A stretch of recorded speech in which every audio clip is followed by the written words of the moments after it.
नमस्कार साथियों, स्वागत करते हैं आप सभी का हिंदी पेडागोजी के इस बेहतरीन सेशन में।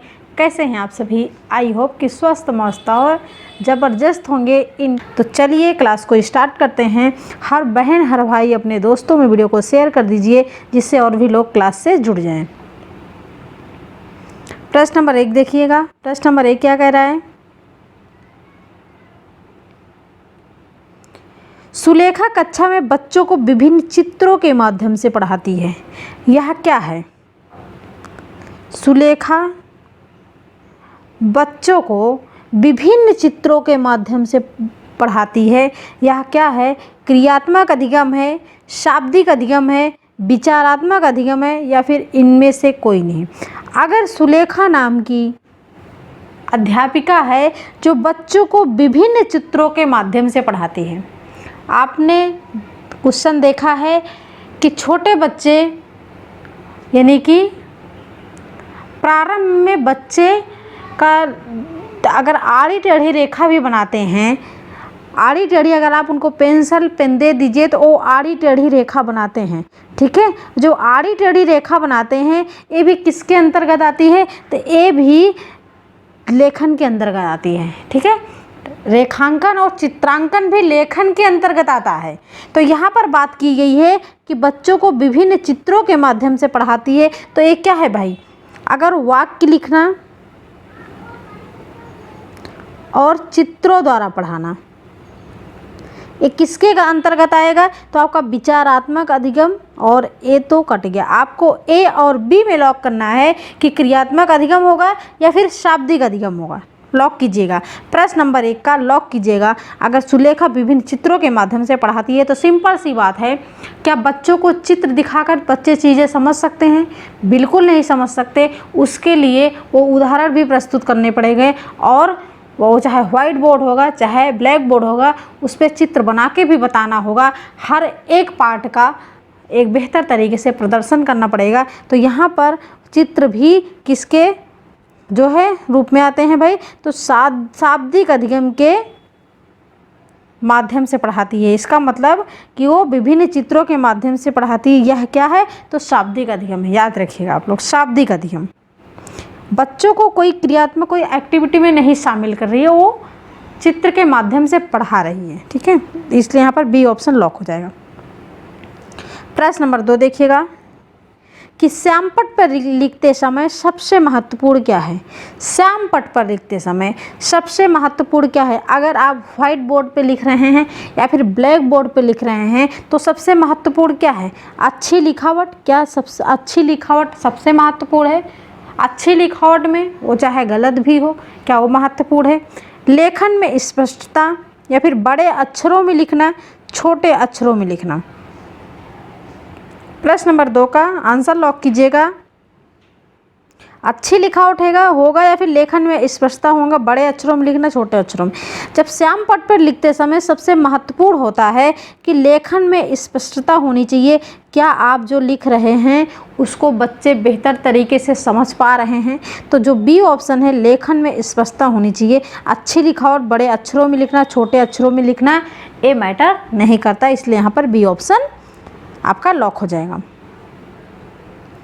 प्रश्न नंबर 3 देखिएगा और लॉक कीजिएगा कि हिंदी को राजभाषा कब बनाया गया? हिंदी को राजभाषा का दर्जा कब दिया गया? 14 सितंबर 1950 को, 16 सितंबर 1949, या फिर 14 सितंबर 1949 को? डी ऑप्शन है 16 सितंबर 1950। लॉक कीजिएगा। इसका आंसर सभी का आना चाहिए। इसका आंसर जो है सभी को आना चाहिए कि हिंदी को राजभाषा कब बनाया गया। आपकी हिंदी दिवस कब मनाई जाती है? राष्ट्रीय हिंदी दिवस कब मनाया जाता है? तो राष्ट्रीय हिंदी दिवस मनाया जाता है 14 सितंबर 1949 को। जो है हिंदी राजभाषा के रूप में जो है राजभाषा के रूप में जो है इसको दर्जा मिला। और किस आर्टिकल के तहत? अनुच्छेद 343 से 351 के तहत हिंदी को राजभाषा के रूप में दर्जा मिला। ठीक है, हिंदी दिवस कब मनाया जाता है? 14 सितंबर को मनाया जाता है। और विश्व हिंदी दिवस कब मनाया जाता है? तो विश्व हिंदी दिवस कब मनाया जाता है, कमेंट कीजिएगा।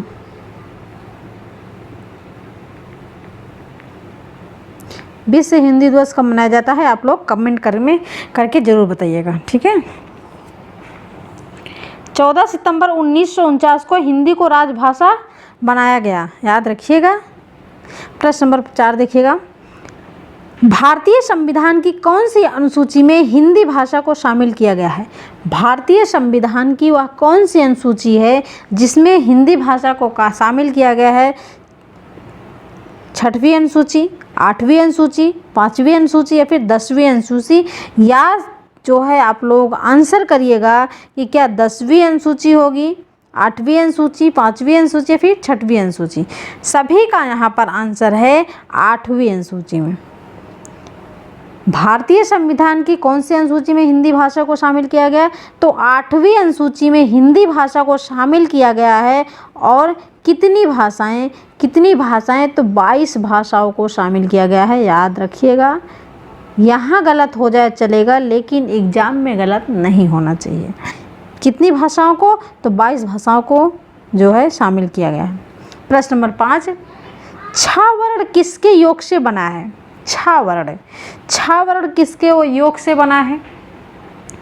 का प्लस सा, का प्लस चा, का प्लस सा या फिर का प्लस सा। बताइए, यहाँ पर ये दोनों आंसर तो गलत हैं।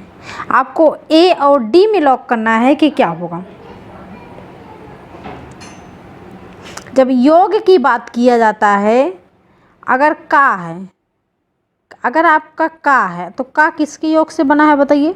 तो का आपका बना है का प्लस आ। क्या अगर हम इसको लिख दें तो ए सही है या फिर का प्लस आ, ए आपका सही है। कौन सा सही है आपका बताइए। तो यहाँ पर ए सही है, ठीक है, यानी कि दूसरा सही है। तो यहाँ पर आपका डी ऑप्शन आ जाएगा, डी आंसर, कि छा जो है का प्लस छा के योग से बना है। क्लियर भाई। व्यंजन को लिखने के लिए स्वरों की जरूरत पड़ती है, स्वर को लिखने के लिए किसी की जरूरत नहीं पड़ती, क्योंकि स्वर क्या होते हैं, स्वर स्वतंत्र होते हैं। स्वर स्वतंत्र होते हैं। इनको लिखने के लिए अगर आप आ लिख रहे हो तो आ ऐसे लिख दोगे, इसको किसी की ज़रूरत नहीं पड़ती। लेकिन आप यहीं पर व्यंजन लिख रहे हो, का लिख रहे हो, खा लिख रहे हो, गा लिख रहे हो, तो यहाँ पर स्वरों की ज़रूरत पड़ती है। इसलिए यहाँ पर प्रश्न नंबर 5 का डी ऑप्शन लॉक हो जाएगा। यहाँ इसको नहीं लॉक कीजिएगा, जिसमें हलंत लगा रहे वही लॉक कीजिएगा। प्रश्न नंबर 6, वर्णमाला किसे कहते हैं। वर्णमाला, वर्णमाला किसे कहते हैं। अच्छा बताइए, माला किसे कहते हैं। माला क्या कहते हैं, मोतियों के व्यवस्थित समूह को माला कहते हैं, जिसमें बहुत सी मोती भाई पिरोई गई हो उसको माला कहते हैं। लेकिन जब यहाँ पर वर्णमाला की बात की जाए, ये वर्णों की माला, तो दो मालाओं को कहते हैं, वर्गों के विविध रूपों को कहते हैं, वर्णों के व्यवस्थित समूह को कहते हैं। माला किसे कहते हैं, मोतियों के व्यवस्थित समूह को कहते हैं। और यहाँ पर जब वर्ण की बात की जाइए तो वर्णों के व्यवस्थित समूह को क्या कहते हैं, तो वर्णमाला कहते हैं। यहाँ पर आपका सी ऑप्शन लॉक हो जाएगा। बिल्कुल, जिन्होंने सी ऑप्शन लॉक किया बिल्कुल सही। प्रश्न नंबर 7 देखिएगा, पेडागोजी के क्वेश्चन। विद्यार्थी एक ही अवतरण को पढ़ते हैं, विद्यार्थी एक ही अवतरण को पढ़ते हैं, फिर भी इसके बिल्कुल अर्थ भिन्न लगाते हैं। उनके बारे में निम्नलिखित में से क्या सत्य है। विद्यार्थी एक ही अवतरण को पढ़ते हैं, फिर भी इसके बिल्कुल भिन्न अर्थ लगाते हैं। उनके बारे में निम्नलिखित में से क्या सत्य है। बच्चों में क्या पाया जाता है, व्यक्तिगत विभिन्नताएं पाई जाती हैं, इंडिविजुअल डिफरेंस पाए जाते हैं। तो सारे बच्चे जो है एक जैसे सोच नहीं सकते, एक जैसे हो नहीं सकते, तो उनकी सोच में क्या होता है, परिवर्तन होता है। तो इसलिए जब वो विद्यार्थी अवतरण को पढ़ रहे हैं तो एक जैसे सारे अर्थ नहीं लगा रहे हैं। इसका जो है कारण क्या है कि संभव नहीं है, और विद्यार्थियों को उसे दोबारा पढ़ना चाहिए कि अगर एक अर्थ नहीं लगा रहे हैं कि जैसे, तो उनको दोबारा पढ़ना चाहिए। दूसरा है संभव है, क्योंकि शिक्षक ने अवतरण को समझाया नहीं है, कि अगर शिक्षक समझा दिया होता तो शायद बच्चे अलग अलग अर्थ ना लगाते। संभव है क्योंकि व्यक्ति के अधिगम को विविध कारण विभिन्न विधियों से प्रभावित करते हैं। संभव नहीं है क्योंकि अधिगम का आशय अर्थ लगाना नहीं है। आपका पॉजिटिव पूछा है कि सत्य क्या है। विद्यार्थी एक ही अवतरण को पढ़ते हैं फिर भी उसके भिन्न अर्थ लगाते हैं, तो इसका कारण क्या है कि संभव है, हो सकता है क्योंकि व्यक्ति के अधिगम को विभिन्न कारण विभिन्न विधियों से प्रभावित करते हैं। कि बच्चे क्या है, विभिन्न अलग अलग तरह से सीखते हैं, अलग अलग तरह से सोचते हैं और अलग अलग तरह से करते हैं, इसलिए यहाँ पर तीसरा विकल्प आपका लॉक हो जाएगा। क्लियर। प्रश्न नंबर 8, राष्ट्रीय पाठ्यचर्या की रूपरेखा 2005 के अनुसार अधिगम अपने स्वभाव में क्या है। अधिगम सीखना अपने स्वभाव में क्या है। आप कोई कुछ भी सीखते हो तो सक्रिय सीखते हो, सक्रिय सामाजिक, निष्क्रिय सरल। सरल और कठिन नहीं होता, अगर कहीं आपको सरल मिले कहीं कठिन मिले तो बिल्कुल ऑप्शन गलत। यहाँ पर भी ए भी ऑप्शन कट जाएगा। निष्क्रिय और मतलब ए पहला ऑप्शन और तीसरे ऑप्शन में देखना है कौन सा विकल्प यहाँ पर सही है।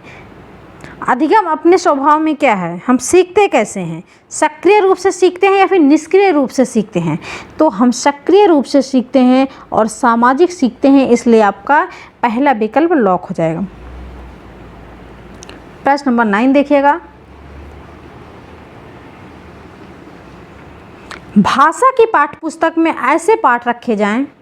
भाषा की पाठ्यपुस्तक है हिंदी भाषा की पाठ्यपुस्तक में ऐसे पाठ रखे जाएं जो केवल व्याकरणिक नियमों का ही अभ्यास कराते हों, अत्यंत छोटे हों, सरल भाषा से युक्त हों, बच्चों के परिवेश से जुड़े हों। तो हिंदी भाषा की पाठ्यपुस्तक में कैसे पाठ रखे जाएं, बताइए। साथियों, वीडियो को लाइक कर दीजिए और शेयर कर दीजिए अपने दोस्तों में, और अगर आप नए हैं प्लेटफॉर्म पे तो चैनल को सब्सक्राइब जरूर कर दीजिए। देखो, भाषा की पाठ्यपुस्तक में कैसे पाठ रखे जाएं, तो बच्चों के परिवेश से जुड़े हुए होने चाहिए। ऐसे पाठ रखे जाने चाहिए भाषा की पाठ्यपुस्तक में जो बच्चों के परिवेश से जुड़े हों। क्लियर। यहाँ पर आपका डी ऑप्शन सही हो जाएगा। सरल कठिन गलत होता है, अत्यंत छोटा हो, अत्यंत बड़ा हो, ये क्या है, निगेटिव है। इसलिए यहाँ पर देखिए केवल आपका क्या है, निगेटिव टैग वर्ड लगा है। उसके साथ साथ नियम भी है जो आपके रटने पर बल देते हैं, इसलिए यहाँ पर आपका डी ऑप्शन लॉक हो जाएगा। प्रश्न नंबर 10 देखिएगा। प्रश्न नंबर 10 क्या कह रहा है, किसी भी भाषा पर अधिकार प्राप्त करने के लिए सबसे महत्वपूर्ण क्या है। किसी भी भाषा पर, वो चाहे आपका हिंदी भाषा हो या फिर इंग्लिश भाषा हो, ठीक है, हिंदी भाषा हो, इंग्लिश भाषा हो, संस्कृत भाषा हो, अगर आप उस पे अधिकार प्राप्त करना है तो उसके लिए क्या करेंगे आप। अगर आपको उस भाषा पर हिंदी पे अधिकार प्राप्त करना है या फिर इंग्लिश पे अधिकार प्राप्त करना है तो भाई उस पे महारत हासिल करना पड़ेगा।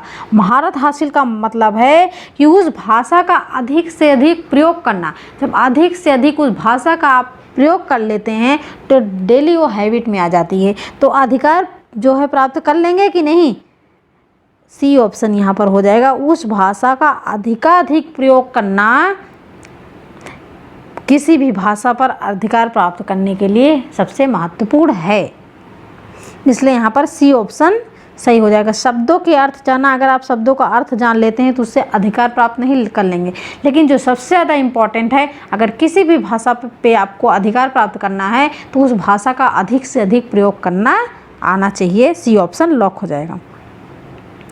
प्रश्न नंबर 11 देखिएगा। प्राथमिक कक्षाओं में बच्चे बहुत कुछ लेकर विद्यालय आते हैं, जैसे अपनी ... अपने अनुभव, दुनिया के देखने का अपना दृष्टिकोण आदि।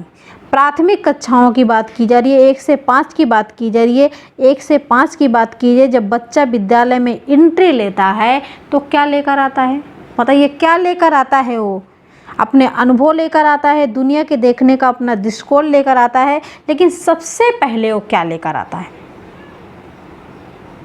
समस्याएं लेकर आता है। क्या वो समस्याएं लेकर आता है, अपनी भाषा लेकर आता है, पाठ्यपुस्तक लेकर आता है, कमियां लेकर आता है। लॉक कीजिए, क्वेश्चन नंबर 11 का आंसर क्या होगा, बी ऑप्शन भाषा। बिल्कुल आप लोग सही हैं, कि प्राथमिक कक्षाओं में बच्चे बहुत कुछ लेकर आते हैं विद्यालय, जैसे अपनी भाषा। भाषा का मतलब वो मातृभाषा लेकर विद्यालय में एंट्री लेते हैं। मातृभाषा, मातृभाषा या फिर स्थानीय भाषा आप कह सकते हैं।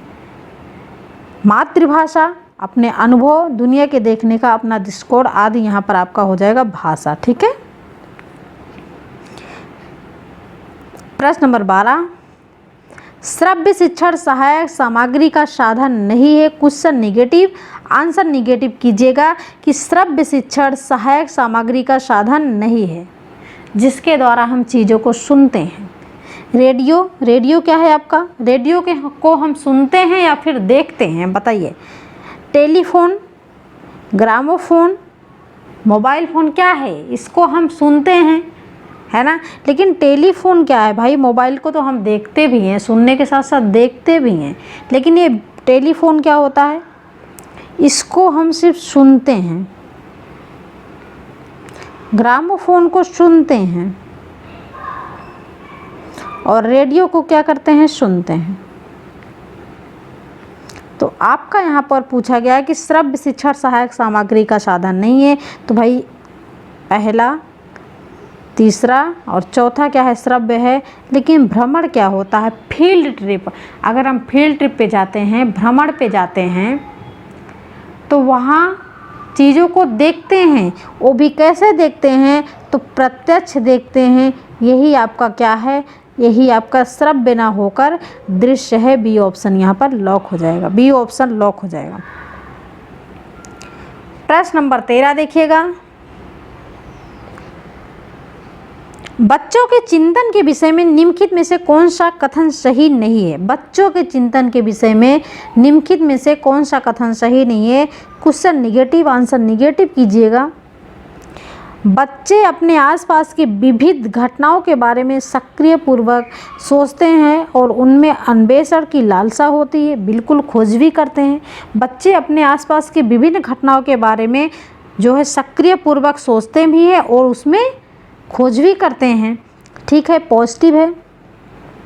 बच्चे अपने आसपास की वस्तुओं को जानने के लिए जन्मजात जिज्ञासु होते हैं। बिल्कुल जिज्ञासु होते हैं, बच्चे जिज्ञासु होते हैं। आप एक उत्तर उनको दीजिए, कोई उनका प्रश्न आया, आप उसका एक उत्तर दीजिए, प्रश्न उनका बढ़ता ही जाता है। तो बच्चे क्या होते हैं? जिज्ञासु होते हैं। वो किसी भी चीज़ को जानने की कोशिश करते हैं जो भी उनके आसपास है। बच्चे अपने आसपास की विभिन्न घटनाओं के बारे में स्वयं अपने सिद्धांतों की रचना करते हैं। बिल्कुल ठीक है। बच्चे प्रत्ययों को स्वयं नहीं सोच सकते और अध्यापक की मूल भूमिका उन्हें जानकारी उपलब्ध कराना है। जो यहाँ पर नहीं सोच सकते कि बच्चे प्रत्ययों को स्वयं नहीं सोच सकते, यही आपका क्या है? निगेटिव है। भाई सोच सकते हैं तभी तो विभिन्न घटनाओं के बारे में अपना सिद्धांत गढ़ते हैं। तो यहाँ पर आपका डी ऑप्शन निगेटिव है और हमको चाहिए क्या? निगेटिव चाहिए। यही आंसर आपका लॉक हो जाएगा। प्रीवियस ईयर क्वेश्चन पेपर है, प्रीवियस ईयर।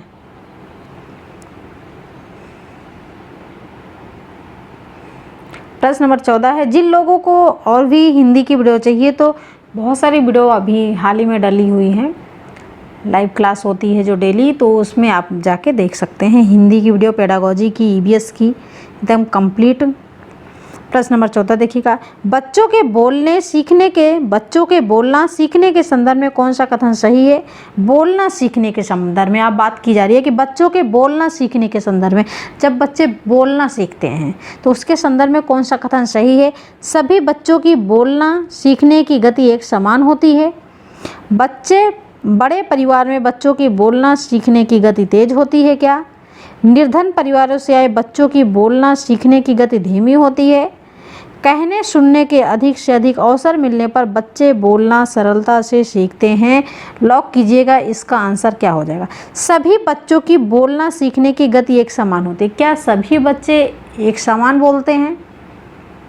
बताइए, नहीं बोलते। बिल्कुल नेगेटिव है।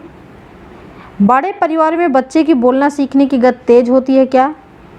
बच्चे के भाषिक पृष्ठभूमि की बात नहीं की जाती, उसकी उपेक्षा की जाती है। निर्धन परिवार से बच्चों की बोलने सीखने की गति धीमी होती है। गलत।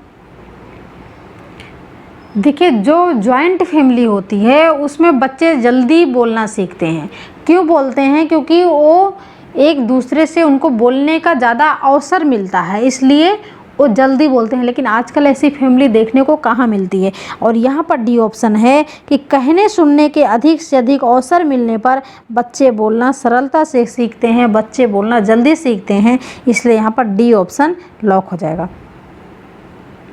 डी ऑप्शन लॉक हो जाएगा। जब बच्चों को आप अधिक से अधिक अवसर दोगे बोलने के और उनके साथ आप टाइम स्पेंड करो तो जल्दी बोलना सीखते हैं। इसलिए यहाँ पर डी ऑप्शन सही हो जाएगा, जिसको बोलते हैं सामाजिक अंतःक्रिया।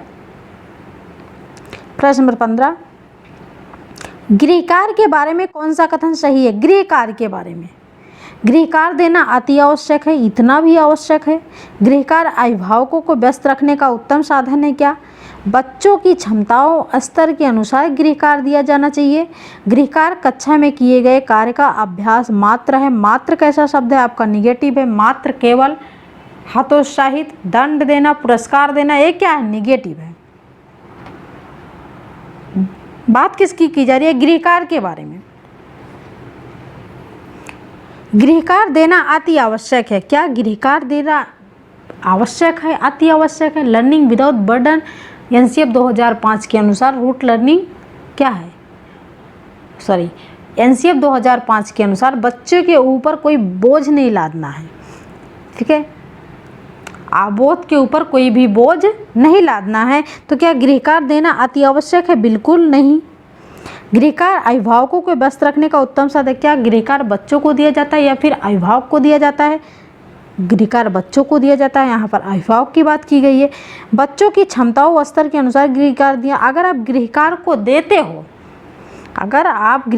देते हो, आप शिक्षक हो तो गृह कार्य दीजिए, लेकिन बच्चों की क्षमताओं स्तर के अनुसार कि बच्चे की क्षमता क्या है। अगर बच्चा फर्स्ट का है तो आप उसको फर्स्ट का गृह कार्य दीजिए, ना कि उसको सेकंड का गृह कार्य दीजिए। उसकी क्षमता के अनुरूप आप गृह कार्य दीजिए। तो यहाँ पर सी ऑप्शन सही हो जाएगा। ठीक है, अगर आपको गृह कार्य देने का शौक ही है तो आप बच्चों की क्षमताओं व स्तर के अनुसार गृह कार्य दिया जाना चाहिए।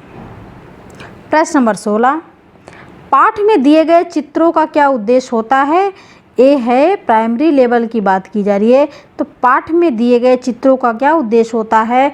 लॉक कीजिएगा। चित्र अमूर्त संकल्पनाओं को समझने में सहायता करते हैं। चित्रों से पाठ्य पुस्तक आकर्षक बनती है।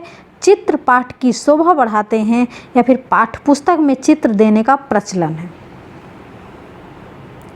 1 से 5 की बात की जा रही है। बच्चा बहुत छोटा है और चित्र देने का उद्देश्य क्या होता है? छोटे बच्चों के पाठ्य पुस्तक में चित्र दिखता है आपको, तो चित्र होता है, ए भाई इसका क्या उद्देश्य होता है? किस लिए दिया जाता है? लॉक कीजिएगा आंसर। पाठ्य पुस्तक में चित्र देने का प्रचलन है, ये तो आपका गलत हो गया। चित्र पाठ की शोभा बढ़ाते हैं, क्या उद्देश्य पूछा गया है, ना कि इसका उद्देश्य क्या होता है। तो शोभा बढ़ाना कोई उद्देश्य नहीं होता।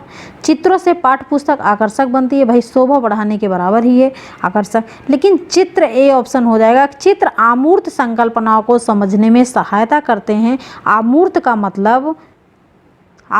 मतलब क्या होता है? जो बच्चे नहीं देख सकते, चित्र के द्वारा वो समझ पाते हैं कि इसके कहानी लेसन में क्या कहानी है, कैसी कहानी है। तो चित्र अमूर्त संकल्पनाओं को समझने में सहायता करते हैं। वो आप फर्स्ट लेसन पढ़ा दीजिए, सेकंड लेसन ना पढ़ाइए, और बच्चे चित्र के माध्यम से समझ जाएंगे कि सेकंड लेसन में क्या है। तो इसलिए चित्र जो होती है अमूर्त संकल्पनाओं को समझने में सहायता करती है। ए ऑप्शन यहाँ पर लॉक हो जाएगा, यही उद्देश्य है।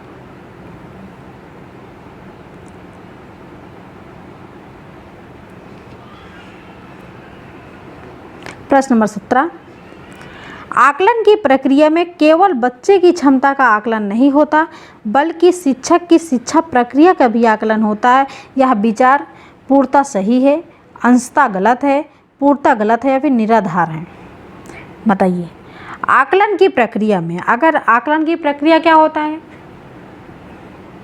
सुधारने का तरीका होता है। जब आकलन की प्रक्रिया में केवल बच्चे की क्षमता का ही आकलन नहीं होता, बल्कि शिक्षक की शिक्षा प्रक्रिया का भी आकलन होता है। सही है कि नहीं सही है? भाई ये तो सही है। कैसे सही है?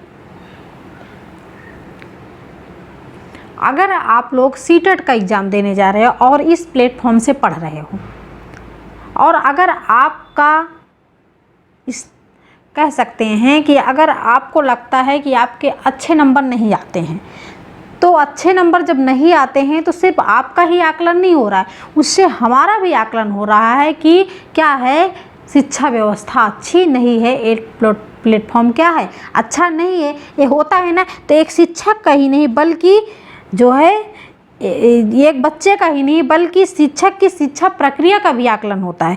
इसलिए यहाँ पर क्या हो जाएगा, पूर्णतः सही है, ए ऑप्शन यहाँ पर लॉक हो जाएगा।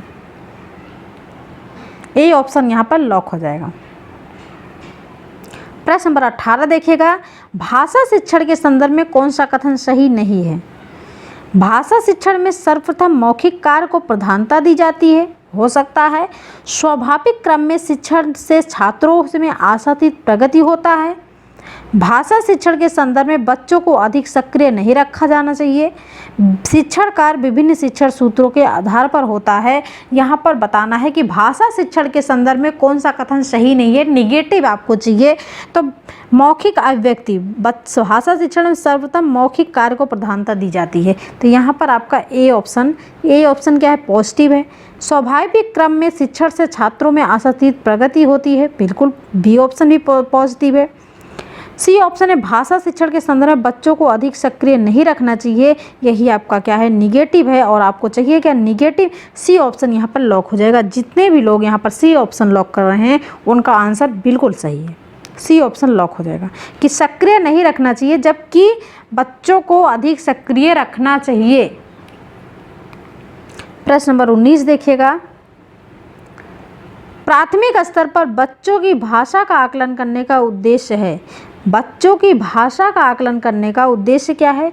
उसकी पठन क्षमता का आकलन करना, उसकी भाषा प्रयोग की क्षमता का आकलन करना, उसकी लेखन क्षमता का आकलन करना, उसके बोलने की कुशलता का आकलन करना, उसकी मतलब किसकी, बच्चों की। ठीक है, तो प्राथमिक स्तर 1 से 5 की बात की जा रही है, उसके पठन क्षमता का आकलन करना। हो सकता है कि बच्चा क्लियर ना पढ़ सके, लेकिन अगर आप बच्चों की भाषा का आकलन कर रहे हैं तो मेन जो उद्देश्य होता है वो होता है कि बच्चों की भाषा प्रयोग की क्षमता का आकलन करना। क्या बच्चा स्पष्ट रूप से बोल रहा है? तो यहाँ पर बी ऑप्शन लॉक हो जाएगा, बी ऑप्शन।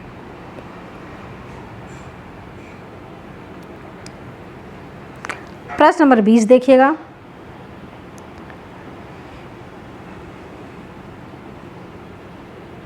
प्राथमिक स्तर पर पढ़ना सीखने में सबसे कम महत्वपूर्ण है। प्राथमिक स्तर पर पढ़ना सीखने में सबसे कम महत्वपूर्ण बताइएगा। प्राथमिक स्तर पर पढ़ना सीखने में सबसे महत्वपूर्ण है अनुमान लगाना, संदर्भ अनुसार अर्थ। अगर पढ़ना सीखने की बात कर रहे हैं कि पढ़ना सीख रहे हैं आप, तो पढ़ना जब सीख रहे हैं तो अर्थ लगाना भी ठीक है, अर्थ लगाना भाई महत्वपूर्ण है। अक्षरों की पहचान नहीं होगी तो क्या पढ़ेंगे आप? अक्षरों की पहचान भी क्या है, महत्वपूर्ण है। पढ़ने का उद्देश्य क्या होता है? पढ़ने के उद्देश्य से ही तो आप पढ़ाई कर रहे हैं। तो पढ़ना जब सीख रहे हैं तो सबसे महत्वपूर्ण, जो कम महत्वपूर्ण की बात कीजिए, कम पॉजिटिव, यहाँ पर हो जाएगा अनुमान लगाना। ए ऑप्शन लॉक हो जाएगा, अनुमान लगाना, यही आपका कम महत्वपूर्ण है। संदर्भ अनुसार अर्थ लगाना, ये भी आपका महत्वपूर्ण है। अक्षरों की पहचान करना ठीक है, पढ़ने का उद्देश्य, लेकिन अनुमान लगाना यही आपका कम महत्वपूर्ण है। ए ऑप्शन लॉक हो जाएगा।